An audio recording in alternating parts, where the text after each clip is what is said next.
Hello there, good evening. I hope you've had a lovely Christmas so far.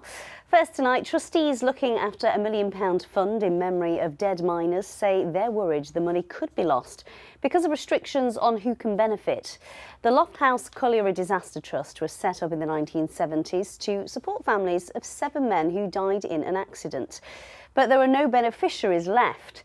Now, trustees say the government could claim the money unless they can change the rules to support other people. Kathy Killick reports. It was in March 1973 that miners working at Lofthouse Colliery tunnelled into a forgotten, disused shaft and 3 million gallons of water flooded the mine. 7 men died and a 6-day attempt to recover their bodies engrossed the nation. The then Prime Minister Ted Heath offered his personal condolences and donations for the bereaved families topped £750,000, a huge sum in those days. Today, Keith Franks helps manage the disaster fund, but he has a dilemma. The beneficiaries now are all, we've ceased.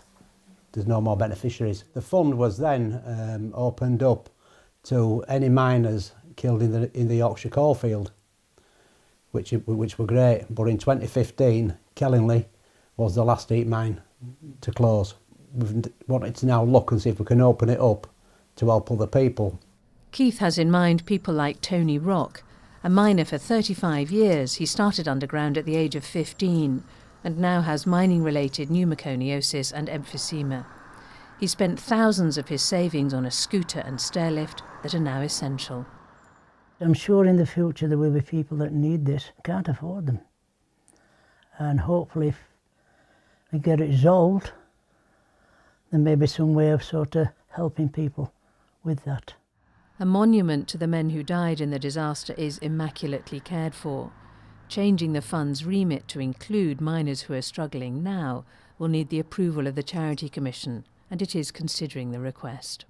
The rapid demise of the mining industry in Yorkshire was unthinkable when this monument was built. And while struggling to spend money is a nice problem for a charity to have, the miners remembered here would surely want the funds spent on the remaining few miners that need it. Kathy Killick, BBC Look North, Lofthouse. Let's have a look at some other stories coming into the newsroom now. A woman's body has been found in a lake in Roundhay Park in Leeds. Emergency services were called to Waterloo Lake just after 6 o'clock yesterday evening, and a short time later the woman was confirmed to have died. Police say inquiries are continuing to establish what happened, but the death is not being treated as suspicious. A man has been injured in a shooting in Rotherham. Armed police were called to Guild Road in the early hours of yesterday morning. The victim was taken to hospital but has now been discharged. Police are asking anyone who saw what happened or who might have CCTV or dashcam footage to get in touch. The Yorkshire Ambulance is marking 25 years of saving lives across our region. To launch the year of celebrations, they've released this drone display to highlight the work that they do. The charity, which is funded by donations, was set up in 2000. The highly skilled team of pilots and medics fly across Yorkshire to help those who need urgent emergency treatment. Let's move on to football now, and Leeds United will end the year at the top of the Championship table with Sheffield United in second place. Mark Ansell has a full roundup.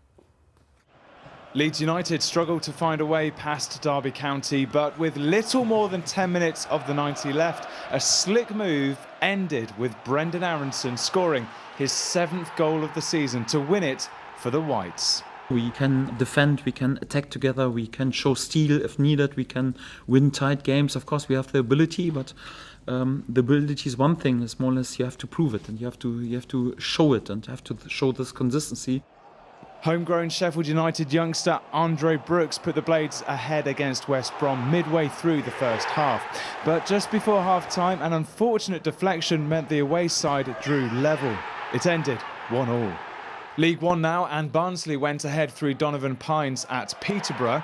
The Reds doubled their lead through Davis, Keeler, Dunn. Late on, John Russell curled home and it finished 3-1 to Barnsley.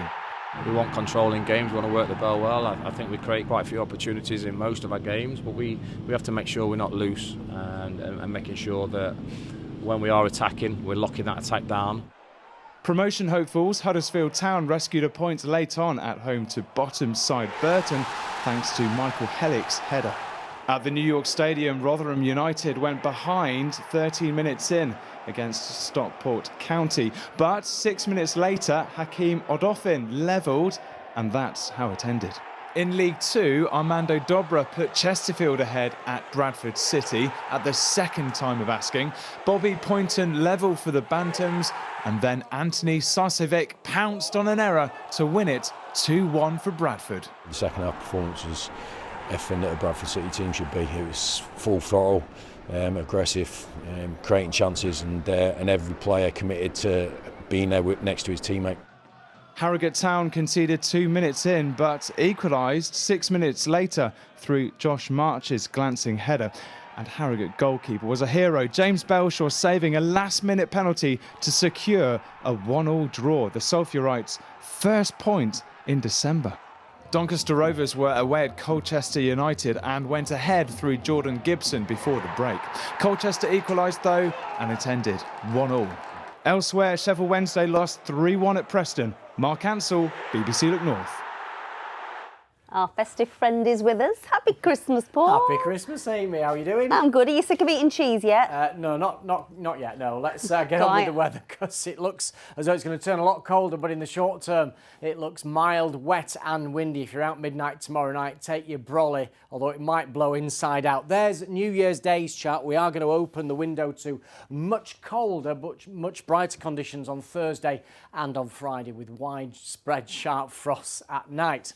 Right, there's the chart for this evening and overnight. We're looking at variable amounts of cloud, perhaps a bit of drizzle over the tops. It is going to be windy, but also a mild December night. We'll see lowest temperatures coming in at around about 7 or 8 degrees Celsius. So New Year's Eve, off to a fine start. A little bit of sunshine, especially in the east, but it'll soon turn wet across northwest Yorkshire. This active weather system bringing rain down from the northwest. You can see the greens indicate potentially some very heavy rain, especially for the Pennines. That rain patchier in nature further east, becoming very windy. Temperatures around 11 degrees, which is very mild for late December.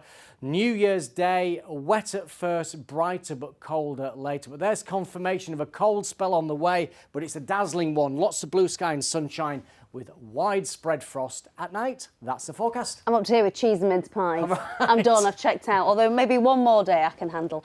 That is it from us. Paul will be here the next couple of days. Happy New Year to you all, and wishing you a wonderful New Year.